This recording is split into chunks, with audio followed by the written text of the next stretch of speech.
Welcome to all of you, I hope you are doing well. So acceleration हमने देख लिया था, यानी कि हम चैप्टर सेकेंड, क्या था चैप्टर सेकेंड का नाम, जल्दी से मुझे रिकॉल करके बताइए। ठीक है, हाँ ठीक है। जो अपना सेकेंड चैप्टर था उसका नाम क्या था, motion in a one dimension. Clear है। चलिए आगे अगर हम बात करते हैं कि इसके अंदर और क्या आने वाला है, तो उससे पहले अपने को पढ़ना रहेगा कुछ मैथमेटिकल टूल। क्लियर है। तो जो ये मैथमेटिकल टूल है इसके बारे में आज हमको पूरी इंफॉर्मेशन लेनी है कि मैथमेटिकल टूल किस टाइप से हेल्प करता है हमको ये वाला चैप्टर पढ़ने में। अभी हमने देखा था जो एक्सेलरेशन हमने पढ़ा था, उस एक्सेलरेशन के अंदर हमको अगर वेलोसिटी की वैल्यू अगर निकालनी हो एक्सेलरेशन के थ्रू, तो उसको इंटीग्रेशन या डिफरेंशिएशन हमें कुछ करना होता था। ठीक है। या फिर हम बात करते हैं एवरेज एक्सेलरेशन की, तो यहाँ पर भी हमको कुछ dv/dt वाली टर्म मिलती थी और ये यहाँ पर हमको क्या करना पड़ता था, डिफरेंशिएशन। तो आज हम उसी बारे में बात करेंगे कि आपको जो डिफरेंशिएशन रहता है वो क्या रहता है और इसका इससे क्या रिलेशन है। क्लियर है। चलिए सो स्टार्ट करते हैं। जैसे कि हेडिंग देख रहे हो मैथमेटिकल टूल और हेडिंग लिख रखी है डिफरेंशिएशन। डिफरेंशिएशन पढ़ने से पहले आपको एक बात पता होनी चाहिए, क्या डिफरेंशिएशन का मतलब होता है किन्हीं भी दो चीजों का कंपैरिजन। क्लियर है। यानी कि कंपैरिजन का मतलब ऐसा होता है कि कोई दो आपके पास में वैल्यूज है और सपोज करके चलिए कि आपके पास में कोई दो बॉक्सेस है। अगर आप एक बॉक्स के अंदर कुछ अमाउंट में कुछ भी मटेरियल अगर डालते हो तो दूसरे बॉक्स में भी मटेरियल ऑटोमेटिक बढ़ने लग जाता है। क्लियर है। यानी कि ये सुनने में इम्पॉसिबल लग रहा है, मगर कुछ ऐसी क्वांटिटीज है जिसके अंदर किसी एक वैल्यू में चेंज करने पर वो पूरी की पूरी क्वांटिटी चेंज हो जाती है। अब ऐसी क्या चीज है, इसके लिए सबसे अच्छा सा एग्जांपल है आपका एरिया और उसके अंदर डलने वाली लेंथ। कैसे, चलिए देखिए। यहां पर अगर मैं बात करूं तो आपके पास में एक स्क्वायर है। ठीक है। स्क्वायर का कुछ साइड होता है ए और स्क्वायर की कुछ पेरीमेट्री होती है, पेरीमेट्री। इसको पी से रिप्रेजेंट करा, कितनी होती है, 4a होती है। क्लियर, ये समझ में आया। अब यहां पर अगर मैं कहता हूं कि a की वैल्यू अगर मेरे पास 1 सेंटीमीटर है तो इसकी पेरीमेट्री कितनी होगी दोस्तों, 4 × 1 यानी कि 4 सेंटीमीटर।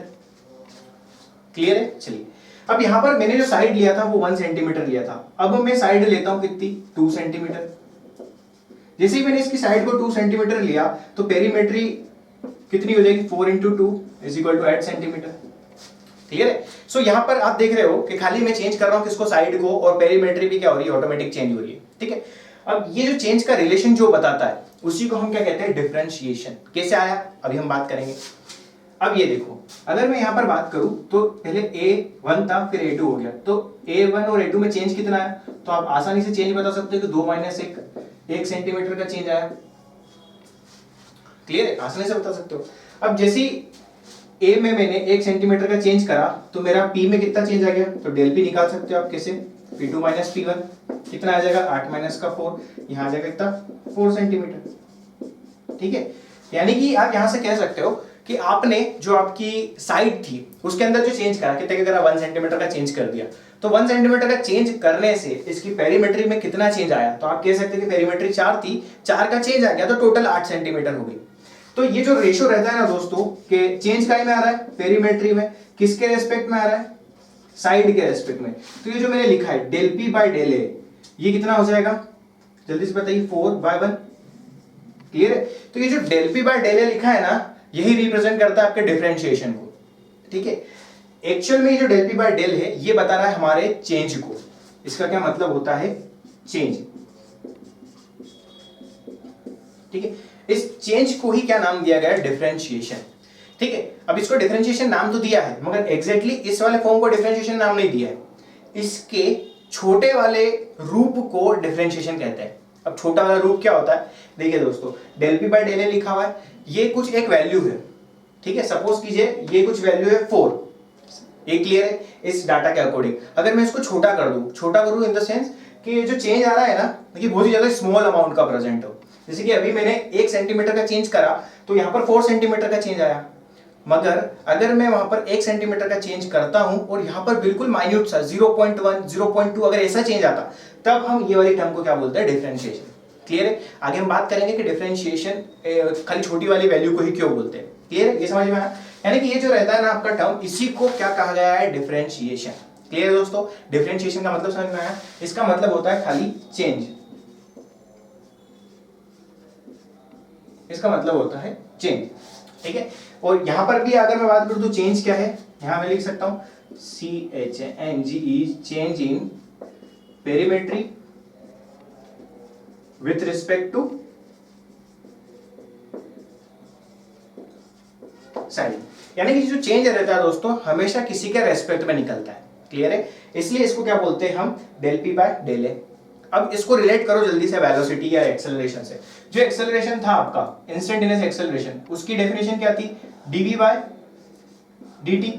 मगर यहां पर तो मैंने डेल लिखा है, यहां पर dv बाय dt क्यों बोल रहा हूं? तो अभी मैंने क्या कहा कि अगर ये डेल p और ये डेल t है, इसका जो छोटा रूप रहता है ना उसी को हम लिखते हैं del p by del dt। ठीक है, यानी कि इसका जो छोटा रूप है इसी को क्या बोला हमने, डिफरेंशिएशन। और यहां पर वही लिखा हुआ है। अगर सपोज कीजिए आपके पास में del v by del t होता, ठीक है, हमने एक चीज लिखी थी यहां पर, limit time goes to zero, यानी कि टाइम अगर छोटा हो जाए तो वेलोसिटी भी छोटी हो जाएगी।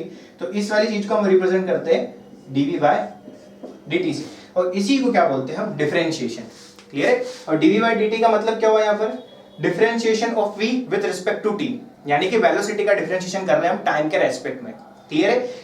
यानी कि टाइम में चेंज करने पर वेलोसिटी में कितना चेंज आएगा। क्लियर है? इतना समझ में आया? अब देखिए यहां पर अगर मैं बात करूं तो यहां पर p है, इसका मतलब क्या हुआ कि p में कितना चेंज आएगा अगर मैं a में चेंज करता हूं। तो ये होता है आपका डिफरेंशिएशन, यानी किसी एक ऑब्जेक्ट में चेंज करने पर दूसरा ऑब्जेक्ट भी ऑटोमेटिकली चेंज हो जाए।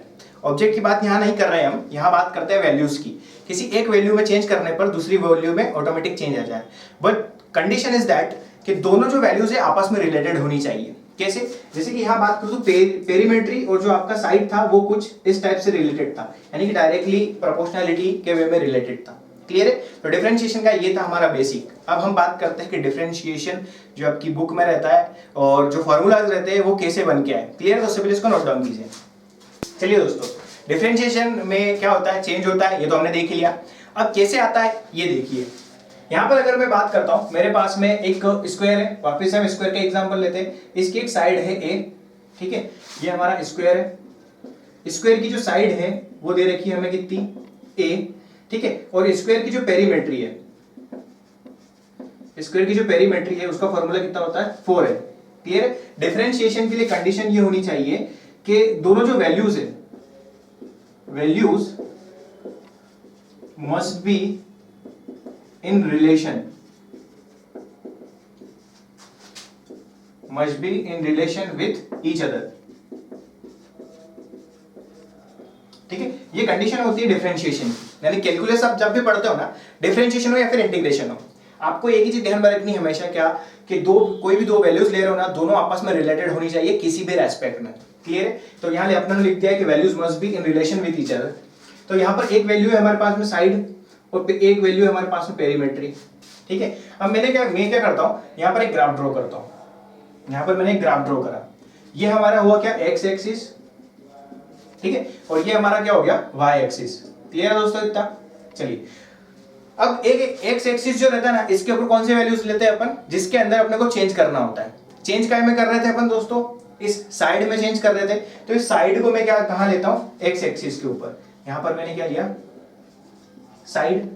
क्लियर है? अब यानी कि साइड की जगह में क्या लिख सकता हूं, एक्स लिख देता हूं। यहां पर मैंने एक्स लिख दिया ब्रैकेट में, क्योंकि एक्स एक्सिस इसको रिप्रेजेंट कर रहा है। इतना समझ में आया? चलिए, अच्छा, अब जो पेरीमेट्री यानी कि जिसके अंदर चेंज हो रहा होता है उसको काय के ऊपर लेते हैं, वाई एक्सिस के ऊपर। चलिए, ये भी बात सही है। तो यहां पर हम क्या लेते हैं, पेरीमेट्री। यहां पर हम लेते हैं पेरीमेट्री। ठीक है, दिख रहा है ये? चलिए, ये दिख रहा है, ये पेरीमेट्री ले ली, यहां पर हमने साइड ले ली। अच्छा, तो पेरीमेट्री को हम वाई लिख सकते हैं। यहां पर हम ऐसा वाई लिख देते हैं। ठीक है, यानी कि हमारे पास x is equal to a है और y इज इक्वल टू कितना है, 4 है। और तो हम यहां बोल सकते हैं क्या, x and y both are related,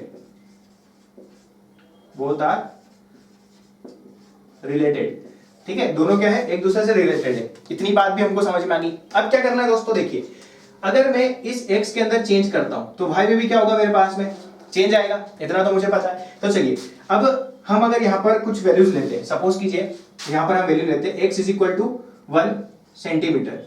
ठीक है, तो y बराबर कितना आ जाएगा दोस्तों, जल्दी से देखिए, 4 सेंटीमीटर। क्लियर है? इस फॉर्मूले में वैल्यूज पुट करनी है। x इज इक्वल टू अगर मैं लेता हूं 2 सेंटीमीटर, ठीक है, तो y बराबर कितना आ जाएगा दोस्तों अपना, 8 सेंटीमीटर। क्लियर? अगर x बराबर मैं 3 सेंटीमीटर लेता हूं तो y बराबर मेरे पास कितना आ जाएगा 12 सेंटीमीटर। क्लियर है? अब ये जो वैल्यूज आपको दिख रही है ना, इसका मैंने क्या किया, इस ग्राफ के ऊपर पुट करके एक ग्राफ ड्रॉ किया। अब इसका जैसे मैंने ग्राफ बनाया तो मेरे को जो एक लाइन मिली वो एक ऐसी स्ट्रेट लाइन निकल कर आई, ये एक स्ट्रेट लाइन निकल कर आई। क्लियर है?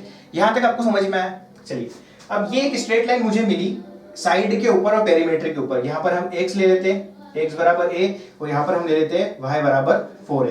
क्लियर है? अभी स्ट्रेट लाइन मुझे मिली है, यहां तक क्लियर है? अब मैं क्या कहना चाहता हूं कि इस स्ट्रेट लाइन के ऊपर कोई भी 2 पॉइंट लेता हूं मैं। कौन कौन से पॉइंट लिए? देखिए, एक पॉइंट लिया मैंने यहां पर, कोई एक पॉइंट लिया a, और एक यहां पर एक पॉइंट ले रहा हूं मैं कोई b। ठीक है? तो मैं क्या बोलूंगा कि ये ए पॉइंट है, यहां से कोई आदमी चलना स्टार्ट करता है तो वो बी पॉइंट पर पहुंचेगा तो किस रेस्पेक्ट में पहुंचेगा, यहां अपने को बात करनी है। तो यहां क्या कर सकते हैं, ये ए पॉइंट के ऊपर अगर मैं बात करता हूं तो एक्स एक्सिस के ऊपर यहां पर कुछ वैल्यू होगी x1। क्लियर है? और बी पॉइंट की अगर मैं बात करता हूं तो बी पॉइंट के ऊपर यहां रेफरेंस पॉइंट से यहां से लेके यहां तक की डिस्टेंस कितनी होगी, x2 होगी। क्लियर है? इस ए पॉइंट के ऊपर अगर हम बात करते हैं पेरीमेट्री की तो x1 वैल्यू के लिए पेरीमेट्री कुछ y1 रहेगी, और x2 वैल्यू के लिए पेरीमेट्री जो रहेगी कुछ रहेगी क्या दोस्तों, y2। कितनी रहेगी, y2। इतना चीज समझ में आया?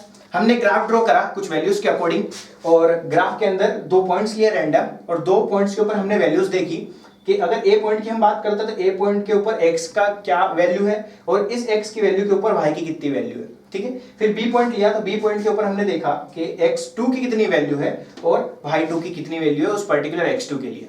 यहां तक समझ में आया? चलिए, अब अगर मैं बात करता हूं कि इस पॉइंट के बदलने की रेट क्या है, बदलने की रेट क्या है, यानी कि इसके ऊपर कुछ वैल्यू थी x की, अगर मैं x में चेंज करता हूं तो ये जो a है ये किस रेट से चेंज होगा। क्लियर है? ये समझ में नहीं आ रहा होगा कि रेट क्या हो रहा है, चेंज की बात क्यों कर रहे हैं। तो इस सपोज कीजिए इस x वाले पॉइंट के ऊपर ये जो a है, यहां पर एक कोई वैल्यू फिक्स डिफाइंड है x की, अगर मैं x के अंदर चेंज करता हूं थोड़ा सा, अगर x की वैल्यू को बढ़ा देता हूं तो ये a का पॉइंट यहां से खिसक के थोड़ा सा ऊपर आ जाएगा, यानी कि यहां पर आ जाएगा। क्लियर है? और a की जगह पॉइंट का नाम हम a डैश दे सकते हैं। क्लियर है? तो हमको ये पता करना है कि अगर मैं ए वाला जो पॉइंट है यहां पर जो x की वैल्यू है इसके अंदर अगर मैं चेंज करता हूं तो a में चेंज करने पर a का मान तो चेंज होगा, साथ ही साथ में ये y में कितना चेंज होगा, ये जो रहता है आपका डिफरेंशिएशन बताता है। क्लियर है? चलिए, आई होप इसको समझ में आ गया होगा आपको अच्छी तरीके से। तो यहां पर अगर मैं बात करता हूं कि इसके बदलने का रेट क्या है, तो बदलने का रेट जो बताता है ना, ये बताता है, ये जो लाइन दिख रही है ना आपको, ये बताती है, इसका मतलब होता है स्लोप। हमको क्या निकालना है, स्लोप निकालना है। तो स्लोप कैसे निकाल सकते हैं, देखिए, स्लोप निकालना यानी कि ये लाइन का इंक्लिनेशन निकालना है कि कितने डिग्री पर है। तो ये थीटा डिग्री पर है, ये कितना डिग्री बना रहा है, थीटा डिग्री। ऐसे ये पॉइंट भी कितना बना रहा होगा, थीटा, और ये बी पॉइंट भी कितना डिग्री बना रहा होगा, थीटा डिग्री। यहाँ पर एक स्ट्रेट लाइन होने की वजह से ये जो थीटा है हर पॉइंट के लिए क्या है, सेम है। यहाँ पर अगर मैं कोई एक और पॉइंट लेता हूँ सी, तो उसका लिए भी थीटा क्या रहेगा, जो ये वाला थीटा है। यहाँ तक समझ में आया? चलिए, अब अगर मैं बात करता हूँ कि ये इस पॉइंट से लेके ये बी के इस पॉइंट तक के बीच का डिस्टेंस क्या है, तो मैं बोल सकता हूँ इतना पूरा x2 है, ये x1 है, तो बचा हुआ कितना हो जाएगा, x2 माइनस x1। ठीक है? और बी से लेके यहाँ तक का पॉइंट क्या हो जाएगा दोस्तों, y2 माइनस y1। ठीक है? अब मेरे पास ये ट्राइंगल मिल चुका है, ये वाला जो ट्राइंगल दिख रहा है आपको, ये ट्राइंगल को अगर मैं यहाँ पर लेता हूँ, ठीक है, तो ये मुझे डेल x मिल गया है, ये मुझे क्या मिल चुका है, डेल y। मुझे थीटा कैलकुलेट करना है। क्लियर है? चलिए, तो थीटा अगर मुझे यहाँ पर कैलकुलेट करना है तो क्या मैं यहाँ पर लगा सकता हूँ tan theta. Tan theta is equal to क्या होता है, परपेंडिकुलर अपॉन में बेस। परपेंडिकुलर कितना है, डेल वाई, बेस कितना है, डेल एक्स। तो ये जो टेन थीटा रहता है ना, इसी को क्या कहते हैं हम, स्लोप। ये क्या होती है दोस्तों, स्लोप। ठीक है? और इसी के छोटे रूप को हम क्या कहते हैं, डिफरेंशिएशन। खत्म? ये समझ में आया? यहां पर क्या किया हमने, कोई भी दो वैल्यूज ली, हमने इसका एग्जांपल लिया किसका, एक स्क्वायर का, और स्क्वायर का एग्जांपल लेने के साथ में हमने रिलेशन देखा उसकी साइड और पेरीमेट्री में। फिर एक ग्राफ ड्रॉ करा, ग्राफ ड्रॉ करने के बाद हमने स्लोप निकाला किसी भी दो रैंडम पॉइंट का, कि अगर ए की बात करूं तो ए से बी तक ए की कुछ वैल्यू है, ए के अंदर मैं कितना चेंज करूं कि वो बी बन जाए, तो वो चेंज हम निकाल सकते हैं इस स्लोप के अकॉर्डिंग। ठीक है? कैसा थीटा, कि डेल वाई अपॉन में del x is equal to tan theta, यानी कितना थीटा होना चाहिए और इतनी डिस्टेंस हमको कवर करनी रहेगी, तब हम इसको बी में कन्वर्ट कर सकते हैं। ये समझ में आया? ये था हमारा क्या, एक स्लोप निकालने का वे, और इसी को हम क्या कहते हैं, डिफरेंशिएशन।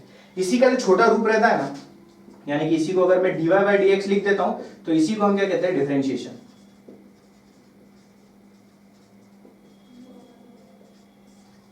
ठीक है, अब ये छोटा रूप आया कैसे, क्लियर है? तो इसके लिए सबसे पहले इसका स्क्रीनशॉट लीजिए दोस्तों। तो वो तो हमने स्लोप निकाल लिया कि स्लोप कैसे हम निकालते हैं।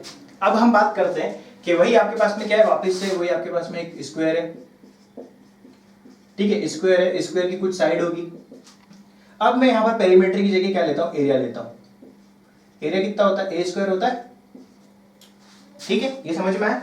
तो हमारे पास दो वैल्यू है, एक क्या है हमारे पास में साइड है जिसको हमने ए लिया, और एक हमने क्या लिया, एक बार अब एरिया ले लिया है। अब इनके बीच का अगर ग्राफ बनाता हूं मैं, तो इनके बीच का अगर ग्राफ बनाता हूं तो ये मेरे पास x है, ये मेरे पास क्या है, y है। अब मैं x एक्सिस के ऊपर क्या लेता हूं, वापस से साइड को ही लेता हूं, ठीक है, और साइड कितनी है, x है, x बराबर a। तो यहां पर मैं लिख सकता हूं क्या, x है वो a के बराबर है, क्लियर है? और एरिया जो है मैं यहां पर लेता हूं, यानी कि साइड में चेंज करूंगा तो एरिया में ऑटोमेटिकली चेंज हो जाएगा। तो यहां पर हम किसको लेते हैं, एरिया को। तो एरिया कितना हो जाएगा दोस्तों, y is equal to a square.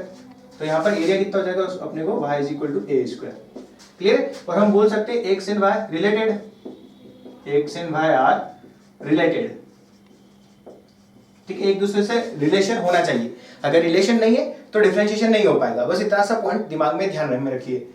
तो अब इसका जैसे मैंने ग्राफ ड्रॉ करा ना, तो इसका जो ग्राफ निकल कर आया वो जैसा निकल कर आया, एक कर्व निकल कर आया, एक कर्व निकल कर आया, ठीक है?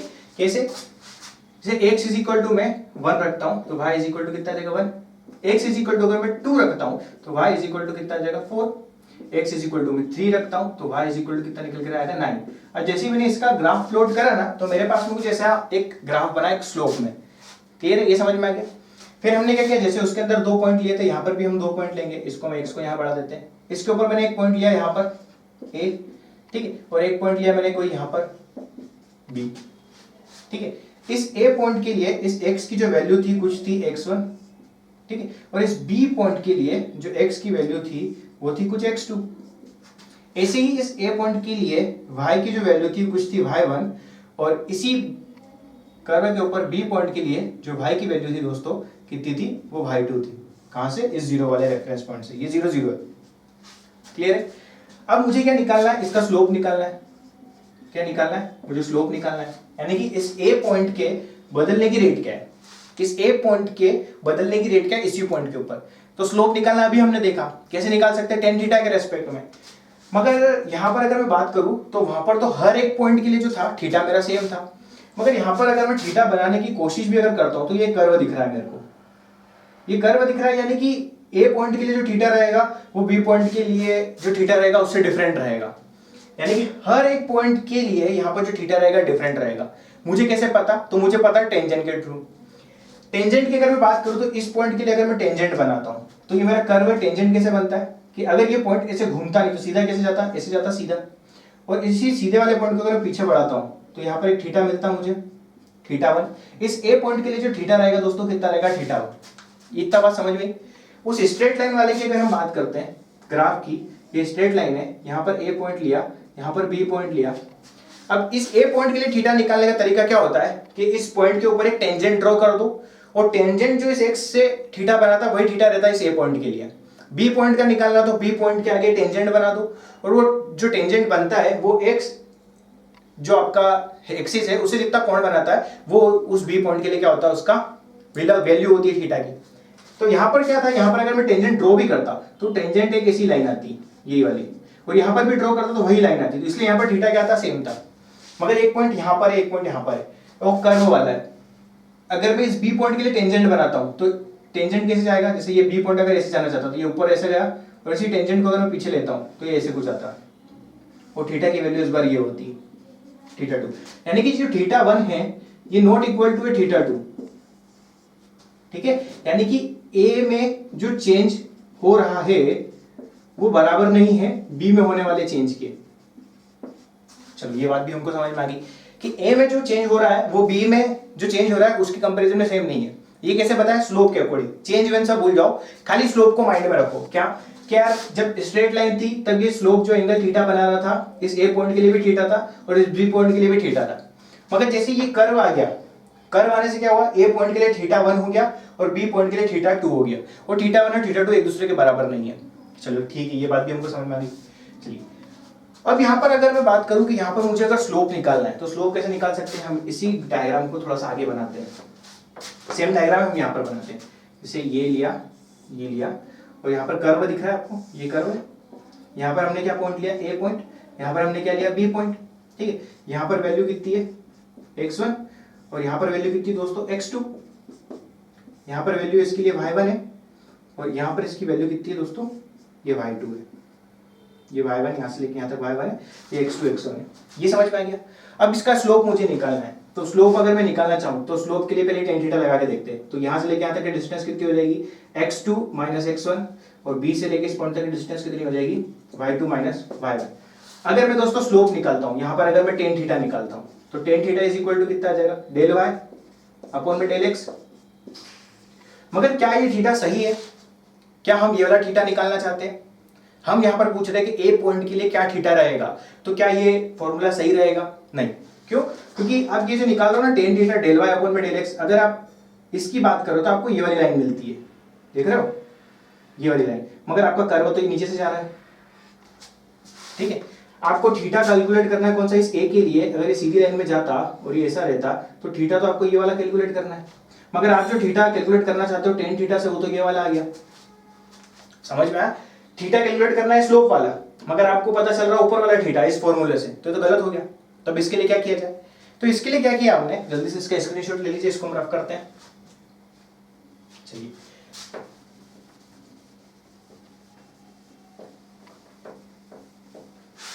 चलिए यहाँ देखिए, ये हमारा वही x है, ये हमारा कर्व है,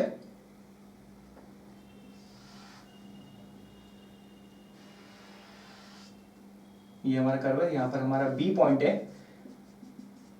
ये कुछ वैल्यूज डिफाइन है यहाँ पर, ये वही हमारा डेल y, ये हमारा डेल x। ठीक है, यहाँ से लेके यहाँ तक की वैल्यू x1 और यहाँ से लेके यहाँ तक की वैल्यू x2, ये हमारी क्या है, साइड है। ठीक है, चलिए अब ऐसा इस फॉर्मूले से तो हमको क्या मिल रहा था, ऊपर वाला स्लोप मिल रहा था, मगर हमको नीचे वाला स्लोप निकालना था। तो अगर मैं डेल tan थीटा लगाता हूँ यहाँ पर, tan theta is equal to del y upon में डेल x मैंने लगाया, तो मुझे ये वाला स्लोप मिला, मगर एक्चुअल में मेरा स्लोप तो ये वाला है, इस थीटा के लिए ये वाला स्लोप है। तो ये तो गलत हो गया, बड़ा वाला थीटा निकल कर आया यहाँ पर, ये तो गलत हो गया। तो क्या किया हमने, इस बी पॉइंट को थोड़ा सा नीचे खिसका दिया। तो बी पॉइंट को जैसे नीचे खिसकाया मैंने, तो क्या होगा, ये इसको हटा दो, इस बी पॉइंट को नीचे खिसका दो। चलिए इस बी पॉइंट को नीचे खिसका के यहाँ पर ले आया, इस बी पॉइंट को लाया, तो मुझे बताइए अब ये जो डेल एक्स था ये छोटा हो जाएगा, यानी कि डेल एक्स की वैल्यू कितनी होगी, छोटी होगी थोड़ी सी। तो यहाँ पर डेल एक्स डैश लिख देता हूँ मैं एक। ठीक है, जैसे ही डेल एक्स छोटा हुआ तो यहाँ पर वाई भी कितना हो गया, छोटा हो गया होगा, तो यहाँ पर हम डेल वाई ले लेते हैं, डेल वाई डैश ले लेते हैं। अब यहाँ पर अगर मैं tan थीटा निकालता हूँ काय में, डेल वाई डैश और डेल एक्स डैश में, तो मुझे जो लाइन मिलेगी अब ये वाली मिलेगी। ठीक है, यानी कि आप देख रहे हो कि पहले जो थीटा था वो कुछ इतना बड़ा हमको मिल रहा था, मगर अब जो बी पॉइंट को जैसे मैं नीचे लेके आऊं तो मेरा ऊपर वाले थीटा से नीचे वाला थीटा कुछ कम हो चुका है, यानी कि थीटा जो है अब वो हल्का सा इस वाले थीटा के पास में आ चुका है। ठीक है, मगर अभी भी एग्जैक्टली पास में नहीं आया था, तो मैंने क्या किया, इस बी पॉइंट को थोड़ा सा और पास में ले गया। तो थोड़ा सा और पास में ले गया तो ये बी पॉइंट था। ठीक है, इस और पास में ले गए तो कहां ले गए हम, बिल्कुल इतना पास में ले गए, इस पॉइंट पे लिया है। तो अब देखिए दोस्तों, यहाँ पर क्या हुआ, ये डेल एक्स की जो वैल्यू है ये छोटा सा यहाँ पर बन रहा है, देखिए ये सब छोटा सा बन रहा है, ये ए पॉइंट है, ये बी पॉइंट पे, बी पॉइंट पहले यहाँ पर था, मैं इसको उठा के यहाँ पर ले आया हूँ। तो अब ये जो मेरा डेल एक्स था, यहाँ से लेके यहाँ तक क्या था, डेल एक्स था, अब ये डेल एक्स छोटा हो गया है, तो ये छोटे डेल एक्स को मैं डी एक्स लिखूंगा। अब ये वाई था पूरा डेल वाई, अब डेल वाई भी छोटा हो गया तो यहाँ पर डी वाई लिखूंगा। अब यहाँ पर जो मैंने थीटा कैलकुलेट करा तो ये एग्जैक्टली इसी लाइन के ऊपर आया जो हमारा स्लोप था। ठीक है, यानी कि पहले अगर ये ऐसा स्लोप था मेरा, बी पॉइंट को जैसे ही मैं इस पॉइंट के ऊपर लाया तो वही स्लोप आ गया जो इस थीटा का है, मगर जब मैं इन दो पॉइंट को ले रहा था तब मेरा कुछ ये वाला थीटा निकल कर आ रहा था। ये बात समझ में आई? यानी कि जैसे जैसे मैं बी की वैल्यू को नीचे खिसकाता जा रहा हूं, मेरा एग्जैक्टली थीटा का मान निकल कर आ रहा है, और बी को नीचे खिसकाने पर मेरा क्या हो रहा है, डेल एक्स मेरा छोटा हो रहा है। तो बस इसी को क्या कहते हैं हम, डिफरेंशिएशन। ठीक है, चलिए इसको रफ करते हैं।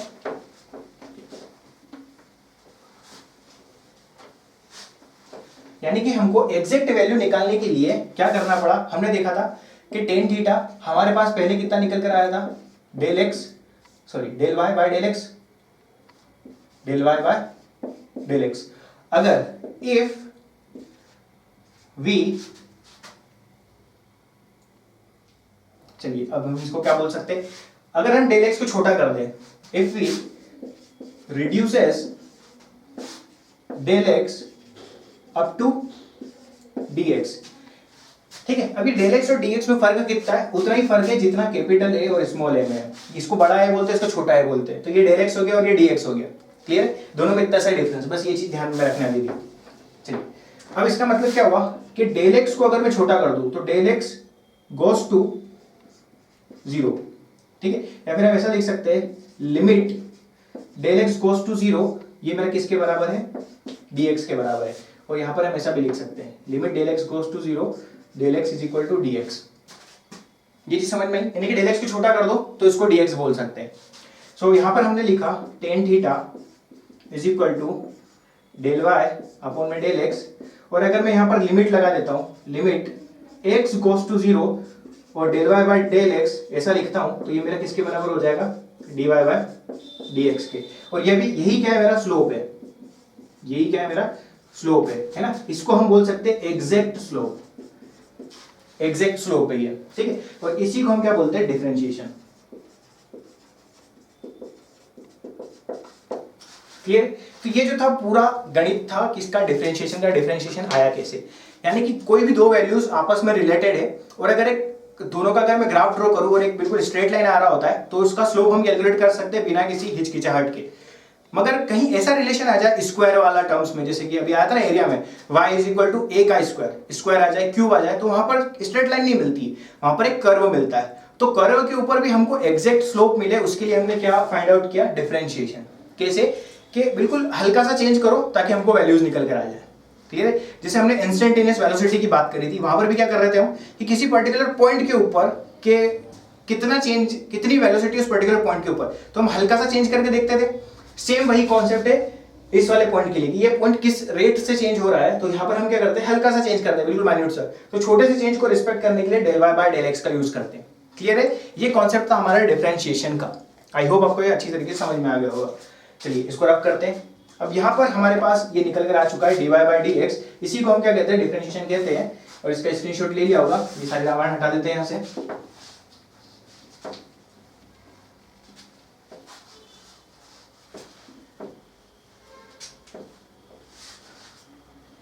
चलिए ये तो हमने देख ही लिया है। अब हमारे पास क्या निकल कर आया है कि ये कोई चीज होती है dy बाय dx और इसी को हम क्या कहते हैं, डिफरेंशिएशन। ठीक, इसका मतलब क्या होता है, डिफरेंशिएशन। डिफरेंशिएशन भी किसका, इसको हम बोल सकते हैं differentiation of y with respect to x। इसका मतलब क्या हुआ कि x में आप चेंज करोगे तो ऑटोमेटिकली आपका y में चेंज हो जाएगा। बस डिफरेंशिएशन आपके चेंज को ही बताता है कि एक वैल्यू में चेंज करने पर दूसरी वाली किस रेट से चेंज हो रही हो, वो बताता है आपका डिफरेंशिएशन। क्लियर है। चलिए अब आपको एक चीज दे रखी, क्या, y इज इक्वल टू दे रखा है आपको x की पावर n। अगर ये दे रखा और इसका पूछ लेता है कि डिफरेंशिएशन बताओ, डिफरेंशिएशन बताओ y का विथ रिस्पेक्ट टू x, तो आप कैसे निकाल सकते हो, आप लिख सकते हो dy बाय dx। y की जगह कितना दे रखा है, x की पावर है, तो dy बाय dx लिखा, फिर x की पावर n लिखा। ठीक है, जैसे ही आप यहां पर y की वैल्यूज जो दे रखी हो और यहां पर आपने लिखा किसके रेस्पेक्ट में करना है, x के रेस्पेक्ट में करना है, फिर आपको चेक करना होता है कि यहां पर भी x है और यहां पर भी x है। अगर यहां पर रखी हुई वैल्यू और यहां पर रखी हुई वैल्यू अगर सेम हो जाती है तब डिफरेंशिएशन हो जाता है। तब इसका डिफरेंशिएशन क्या होगा, तो इसमें क्या होता है, ये जो n की पावर है, अगर dy by dx of x की पावर n का अगर आपको डिफरेंशिएशन करना तो ये n जो है उठ के नीचे आ जाता है और ऊपर क्या बचता है, x की पावर n माइनस 1। क्लियर, ये डिफरेंशिएशन होता है किसका, y is equal to x की पावर n का। क्लियर है, ये डिफरेंशिएशन का बहुत ही ज्यादा बेसिक कॉन्सेप्ट है, ये समझ में आया। चलिए अब ऐसे बहुत सारे रूल्स होते हैं जो हम आपको फॉर्मूला लिख देंगे तो आप उसे नोट कर सकते हो। जैसे x अगर y की वैल्यू दे रखी हो कोसाइन थीटा के टर्म्स में, कॉस थीटा के टर्म्स में, तो उसका डिफरेंशिएशन क्या होता है वो आपको अभी फॉर्मूले के रूप में पता चल जाएगा। ठीक है, ये चीज समझ में आ गई, डिफरेंशिएशन यानी कि चेंज। ठीक है, x की पावर n का डिफरेंशिएशन क्या होता है, n x की power n minus one. Clear. अब यहां पर कुछ रूल्स होते हैं, यहां पर हम क्या बात करते हैं, रूल्स फॉर डिफरेंशिएशन।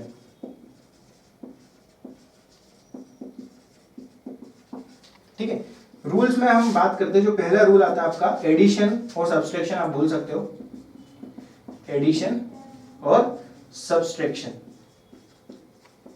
एडिशन और सब्सट्रैक्शन रूल में क्या होता है, देखिए दोस्तों, अगर आपको दे रखा हो y इज इक्वल टू, आपको कुछ टर्म्स में दे रखा हो कैसा, u प्लस v, या फिर आपको ऐसा दे रखा हो u माइनस का v, फिर आपको बोल दे कि इसका dy बाई डी एक्स निकालो। क्या निकालो, dy बाई डी एक्स निकालो। तो आप क्या करोगे, सबसे पहले dy बाई डी एक्स को रखा और y की जगह ये वैल्यूज को पुट कर दिया u प्लस v, फिर अब इसका मल्टीप्लाई कर दो तो कितना हो जाएगा, du by dx plus dv by dx, और यहाँ पर u और यहाँ पर v की वैल्यू पुट करके आप इसका इंटीग्रेशन इसका डिफरेंशिएशन कर सकते हो। क्लियर है, ये समझ में आ गया। अब इसी अगर नेगेटिव के लिए दे रखा हो तो क्या लिख सकते हो, dy बाई dx, y की जगह क्या लिखोगे, v माइनस का u, फिर इसका अंदर मल्टीप्लाई कर दो तो क्या आ जाएगा, dv बाई dx माइनस, यहाँ पर u है और यहाँ पर v है।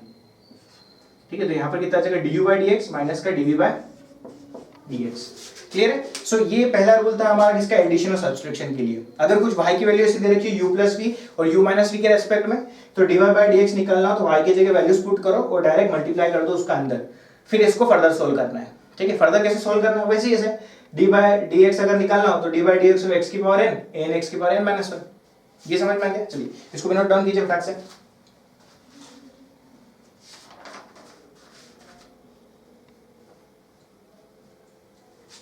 चलिए इसको रफ करते हैं। डिफरेंशिएशन का मतलब समझ में आया, डी बाई डी एक्स जिसके रेस्पेक्ट में हो उसके रेस्पेक्ट में लेते हैं। डी बाई डी एक्स भी हो सकता है, ठीक है, d x by d y भी हो सकता है।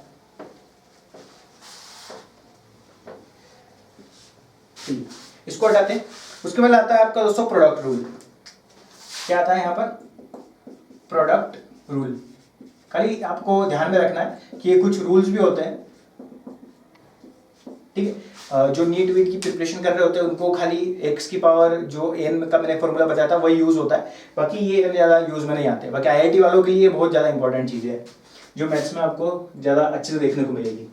प्रोडक्ट रूल की अगर मैं बात करता हूँ तो y इज इक्वल टू, अगर u डॉट v लिखा हुआ हो और अगर आपको इसका पूछ ले कि dy बाय dx निकालो, यानी कि इसका डिफरेंशिएशन निकालो, तब आप क्या करोगे, कुछ नहीं करना, dy बाय dx लिखा, यहाँ पर लिखो u डॉट v, y की वैल्यू पुट करिए, ठीक है। अब क्या करना है यहाँ पर, ये मल्टीप्लाई में, तो मल्टीप्लाई में अगर कोई भी चीज रहती है तो हम क्या करते हैं, एक को लेते दूसरों को बिठा के रखते हैं, फिर दूसरे को लेते हैं, फिर पहले वाले को बिठा कर रखते हैं।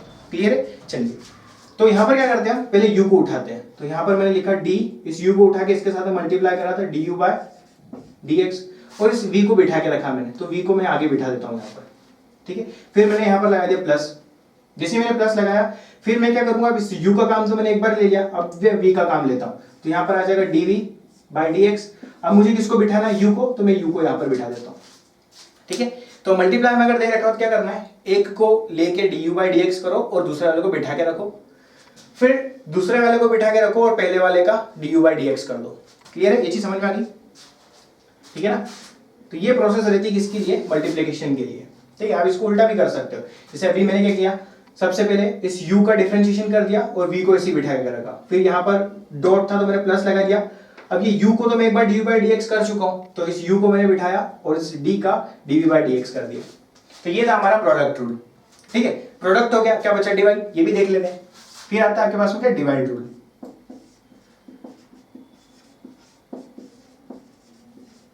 डिवाइड रूल, अब डिवाइड रूल क्या कहते हैं दोस्तों, अगर आपको दे रखा है y is equal to u by v दे रखा है, ठीक, और अगर आपको पूछ ले कि इसका dy बाई dx निकालो, तो कैसे निकालोगे, कुछ नहीं करना, यहां पर लिखते हैं d बाई dx और y की जगह क्या लिख दोगे, u बाई v, ठीक। अब यहाँ क्या करना होता है ना, बहुत ही ज्यादा बेसिक कॉन्सेप्ट है, कुछ नहीं करना, जो नीचे वाला रहेगा उसका स्क्वायर कर दो। कैसे स्क्वायर करोगे, पहले तो अपॉन लगाओ, ये नीचे वाला है, सबसे पहले नीचे वाले को नीचे ही रखो और इसका स्क्वायर कर दो, ठीक है। अब नीचे वाले के साथ में एक बार मैंने यूज कर लिया इसको, तो अब इस नीचे वाले को मैं ऊपर ऐसे ही बिठा के रखूंगा, इस नीचे वाले को ऊपर ऐसे ही बिठा दिया, फिर इस u का मल्टीप्लाई कर दिया मैंने किससे, du बाय dx से, फिर मैंने देखा अपॉन में है तो अच्छा यहाँ पर माइनस आएगा, क्लियर है। अब यहाँ पर पहले मैंने v के साथ v का यूज करा था और उसका स्क्वायर करा था, इसलिए मैंने ऊपर v को पहले बिठा दिया और du बाय dx को यूज कर लिया। अब मैंने यहाँ पर ऊपर u का यूज तो कर लिया है, अब बचा कौन, v, तो इस u को बिठा दो और यहाँ पर क्या ले लो, du बाय dx, क्लियर है। तो ये रूल रहता है किसके लिए, डिवाइड के लिए, यानी कि u बाय v के फ्रैक्शन में दे रखा हो तो नीचे वाले का पहले स्क्वायर कर दो, अब नीचे वाले का तो यूज कर लिया है तो वो नीचे वाले को ऊपर ऐसे बिठा दो और उसके जो साथ में है उस वाले का डिफरेंशिएशन कर दो, फिर अपॉन वाला फंक्शन था तो माइनस लगा दो। अब हमने ऊपर वाले को एक का यूज तो कर ही लिया है तो उसको वापस से बिठा दो और पहले वाली टर्म को वापस से डिफरेंशिएशन कर दो, क्लियर है, ये चीज समझ में आई। तो ये रूल था किसके लिए, डिफरेंशिएशन के लिए।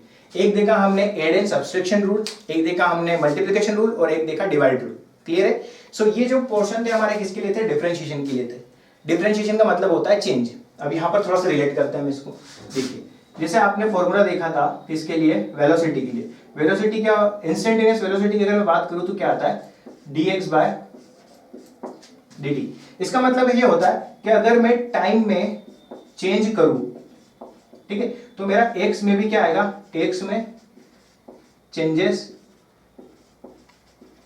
आएंगे, ठीक है। dx बाय dt का मतलब क्या होता है कि टाइम में चेंज करने से उसका x में भी चेंज आ रहा है, ठीक है। जैसे अगर मैं बात करूं, एक व्यक्ति जो था उस v वेलोसिटी के साथ में चल रहा था, ठीक है, जब टाइम इज इक्वल टू 0 था तब वो कुछ यहां पर था x पर, और जैसे ही मैंने time is equal to 1 second करा तो x की वैल्यू में भी क्या हो गया, चेंज आ गया, x2 आ गया। तो ये चेंज को ही हम क्या बोलते हैं, वेलोसिटी बोलते हैं टाइम के रेस्पेक्ट में, ये समझ में आ गया। और जो वेलोसिटी ना, यही क्या है, स्लोप है आपका, यही क्या है, स्लोप है, ठीक है। आगे ग्राफ्स आएंगे आपके तो उसके अकॉर्डिंग आपको अच्छे समझ में आ जाएगा, क्लियर है। यानी कि टाइम में हल्का सा चेंज करने पर वेलोसिटी में कितना, सॉरी एक्स में कितना चेंज आ रहा है, उसका जो रेशियो रहता है वही आपको वेलोसिटी देता है। अब ये dx बाय dt का मतलब समझ में आया ना, कि इंस्टेंट वेलोसिटी निकालनी है। अब मैं बोलूं कि एक व्यक्ति यहां से लेके यहां तक चला, इस पॉइंट के ऊपर उसकी वेलोसिटी कितनी थी, यहां से भी वेलोसिटी थी, यहां पर भी वेलोसिटी थी, मगर एग्जैक्टली इस पॉइंट के ऊपर वेलोसिटी क्या थी, तो मैं क्या करूंगा, इस पॉइंट के ऊपर हल्का सा डिस्प्लेसमेंट देखूं तो हल्का सा डिस्प्लेसमेंट होगा dx। अब थोड़ा सा डिस्प्लेसमेंट देखा तो थोड़ा सा टाइम भी चेंज हुआ होगा तो थोड़ा सा टाइम के लिए dt ले लिया। बस इसी को क्या बोलते हैं अपन, डिफरेंशिएशन बोलते हैं, क्लियर है।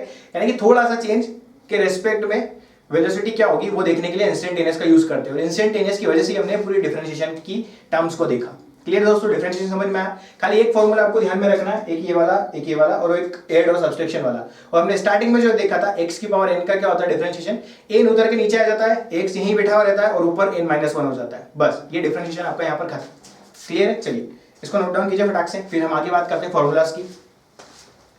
यहाँ पर कुछ फॉर्मूलाज आपको लिखे हुए दिख रहे हैं, ठीक है। अब ये कुछ होता है डिफरेंशिएशन किसके रेस्पेक्ट में, x के रेस्पेक्ट में। तो x की पावर n का हमने देखा nx की पावर n-1। अगर आपको log x दे रखा हो तो इसका क्या होता है 1/x। log बेस में a दे रखा हो फिर x दे रखा हो तो ये होता है 1/x log e a, clear है। e की पावर x का अगर आपको करना हो तो कितना होता है, e की पावर x ही रहता है, ये समझ में आ गया।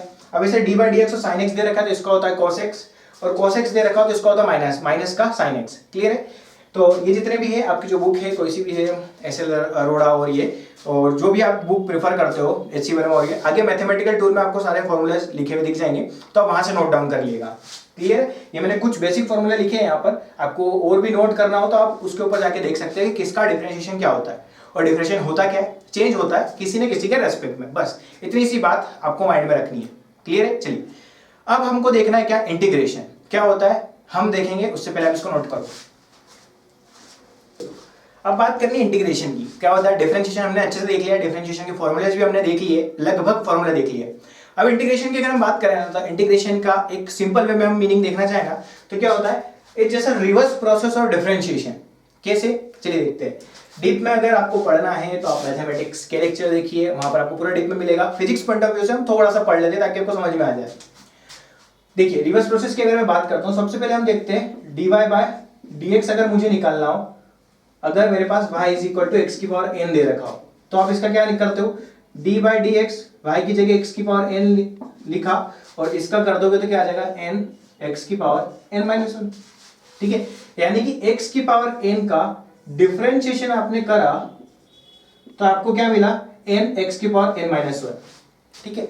अब आपको इस n x की पावर n माइनस 1 से वापस से आपको x की पावर n चाहिए, तो इस वैल्यू का आपको क्या करना पड़ेगा, इंटीग्रेशन करना पड़ेगा।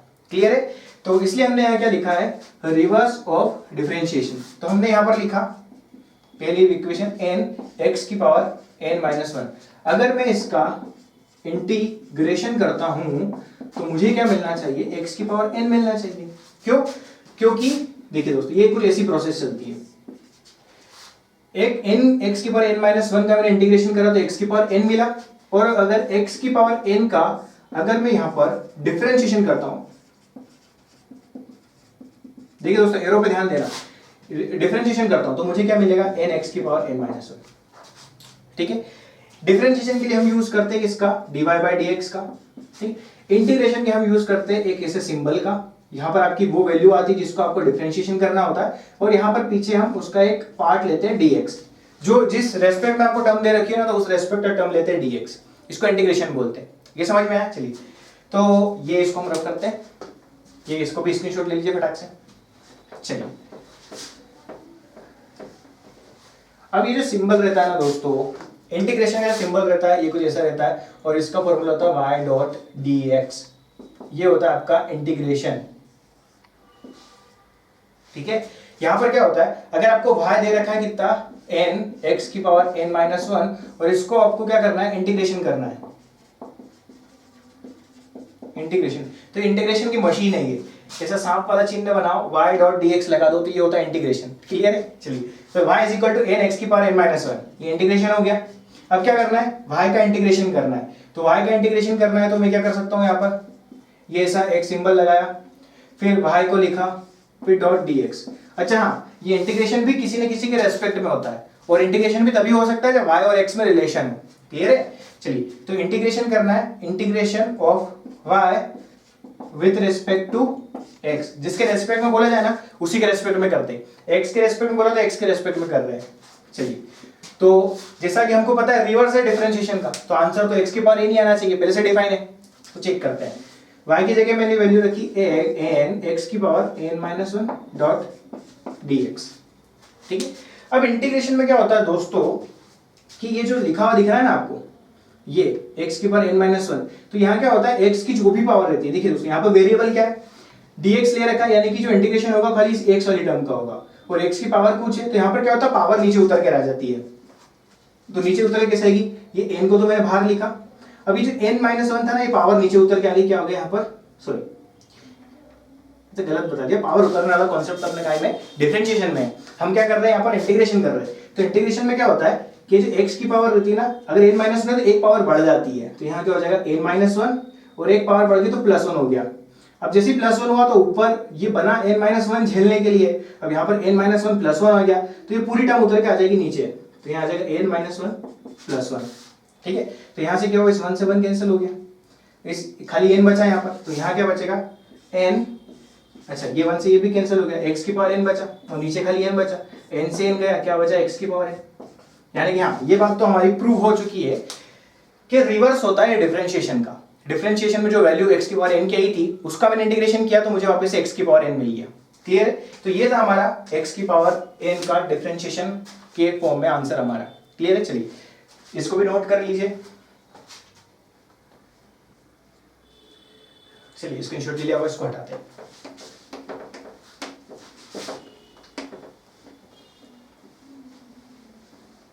चलिए, ये तो हमने प्रूव करना चाहते थे कि रिवर्स होता है डिफरेंशिएशन का, तो हमने प्रूव कर दिया। अब इंटीग्रेशन की बात करते हैं। अगर आपको दे रखा हो क्या, y की पावर अगर x की पावर n दे रखी हो, और अगर आपको इसका क्या करना हो, इंटीग्रेशन करना हो, इंटीग्रेशन, तो आप क्या करोगे, आपके पास मशीन है, मशीन के अंदर y डॉट dx लिखा आपने, अच्छा इंटीग्रेशन करना है तो विद रिस्पेक्ट टू x ही बोला है इसने। ठीक है, y की जगह क्या लिखोगे आप, x की पावर n डॉट dx लिखा। क्लियर है? अब यहाँ पर आपको एक चीज का ध्यान रखना है, क्या ध्यान रखना है कि देखिए, जैसे मैंने सांप का एक निशान जो बनाया ना, इसके ऊपर यहाँ पर कुछ वैल्यूज आती है, जैसे अगर नहीं दे रखी हो तो अच्छी बात है, अगर वैल्यूज दे रखी, सपोज कीजिए यहाँ पर मेरे को कुछ वैल्यू दे रखी है, यहाँ पर 1 दे रखा है और यहाँ पर 2 दे रखा है।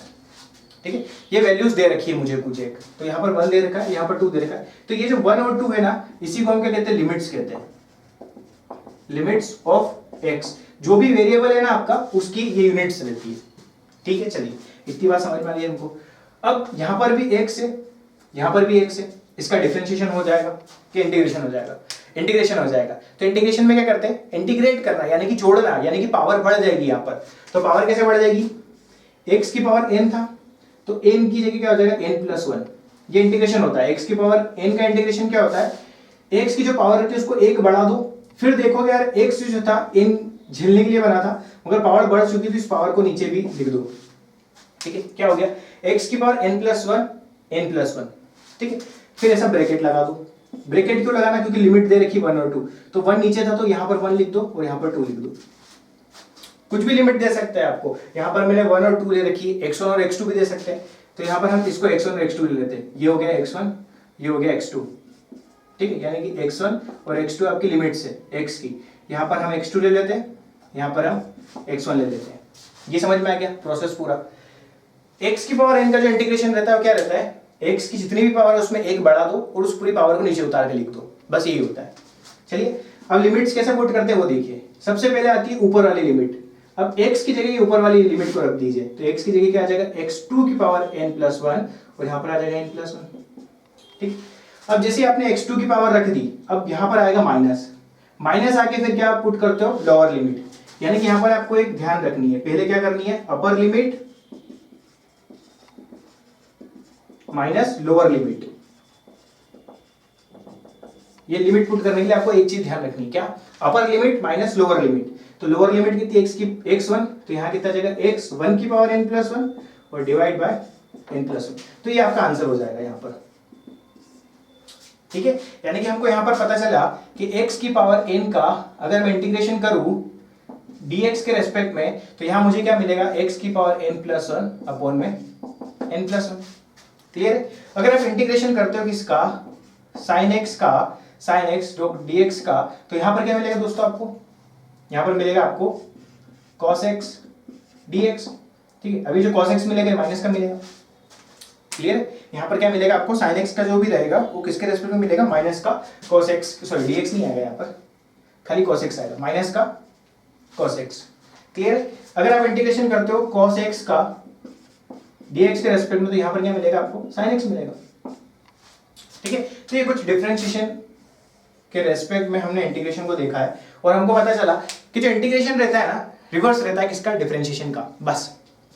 तो x की पावर n के लिए जो फॉर्मूला है, हमको ये अच्छी तरीके से याद रखना है कि अगर x की पावर n का अगर इंटीग्रेशन होता है तो वो क्या होता है, x की पावर n+1 अपॉन में n+1, यानी कि पावर एक बढ़ जाती है और पूरी पावर उधर कर अपॉन में आ जाती है। क्लियर है। अगर आपको लिमिट दे रखी हो कि x1 से x2 तक निकालिए, ठीक है, जैसे कि x की पावर n तो दे दिया, फिर आपको दे दिया कि x की पावर n का डिफरेंशिएशन कर दीजिए, और लिमिट दे रखी है कि 1 से लेकर 2 तक, यानी कि एक बार x को 1 रखना है और एक बार x को 2 रखना है। और कैसे रखना है, पहले अपर लिमिट फिर माइनस लोअर लिमिट, इस रेस्पेक्ट में। समझ में आया, इसका भी स्क्रीनशॉट ले लीजिए फटाक से।